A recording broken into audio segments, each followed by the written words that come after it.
All right, let's just jump right in.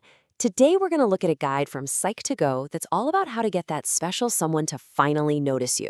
We'll be digging into some cool, psychology backed tips that are less about cheesy pickup lines and more about making a real, genuine connection. You know that feeling, right?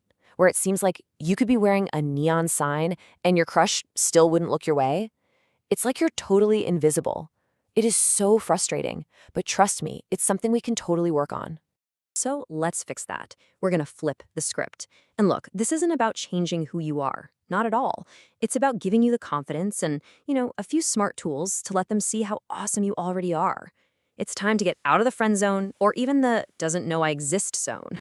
Okay, first things first. Before you even think about what to say, your body is already doing a lot of the talking for you.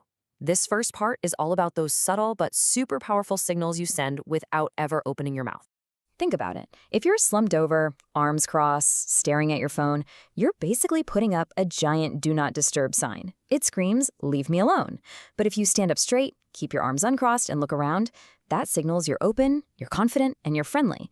It makes it so much easier for them to even think about coming over to say hi. And get this, it's not just about how you look, but how you smell. Psychology Today talks about how scent is this huge, subconscious player in attraction. It's not just about smelling good, it's about our natural chemistry helping us find someone we're compatible with. But a quick word to the wise, please do not bathe in cologne or perfume. A little goes a long way. Too much is just a major turnoff. Okay, now this is where it gets kind of tricky, and this particular study was looking at heterosexual attraction. So in 2011, a study found something really surprising.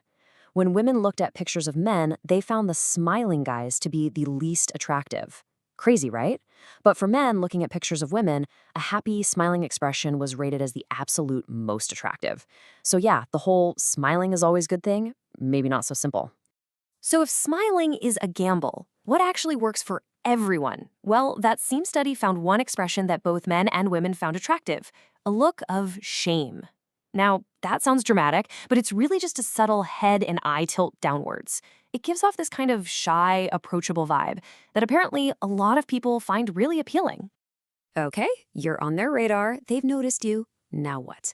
Let's talk about making that very first move, going from just looking to actually interacting. 3 seconds. That's it. That's the magic number. It's the difference between an accidental glance and an intentional, hey, I see you look. And here's the super simple, low-pressure way to do it. When you catch their eye, don't immediately panic and look away. Just try to hold their gaze for 1, 2, 3 seconds. Then, once they've registered that you're looking, give them a small, sweet smile. It's a tiny sequence, but it shows confidence and interest without you having to say a single word.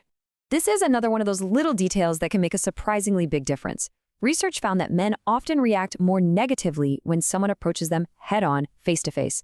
Women, on the other hand, don't love being approached from the side. So, the simple takeaway, if your crush is a guy, try to sit next to him. If she's a woman, approaching from the front is your best bet. Okay, this one is literally called the magic touch. In a 2007 study, a super light 1 to 2 second touch on the forearm made people way more likely to say yes to something, like giving out their number. Now, I have to stress this has to be subtle, natural, and totally respectful of their boundaries. It's just a tiny gesture to build a flicker of a physical connection. All right, contact has been made. That initial spark is there. But how do you build on it? This next part is all about letting them see the real you, the person behind that great first impression. And this quote from relationship expert Laurel House just hits the nail on the head.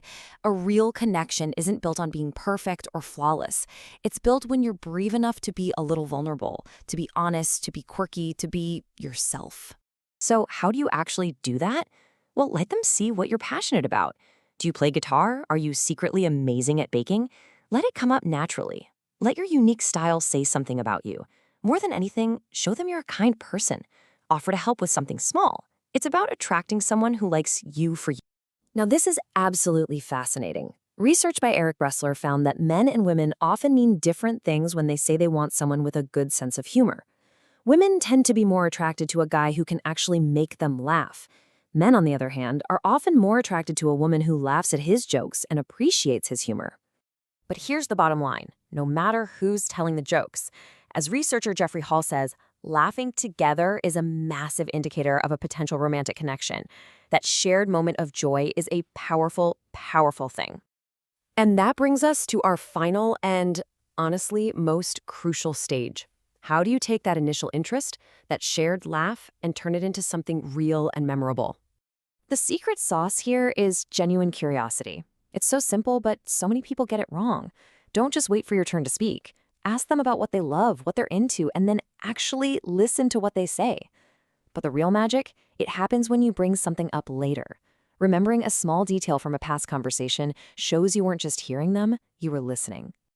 And there's a reason this works so well. As dating expert Julie Koffick points out, when you remember something small, like the name of their dog or that they had a big presentation they were nervous about, it makes them feel incredibly seen and valued. It's one of the most powerful ways to show you actually care. There's even a cool psychological term for this, self-disclosure. It's just the act of sharing your thoughts and feelings. And here's the fun science bit. When we talk about ourselves, it actually activates the reward centers in our brains. We get a little hit of dopamine. So when you encourage them to talk about themselves, you're literally making them feel good. So here's a great little hack if you're ever feeling shy or the conversation starts to die. Just turn it back to them. Ask a question. It could be about anything. People genuinely love to talk about themselves, and it takes all the pressure off you to be interesting while keeping that connection going. Okay, before we finish up, I really need to say this.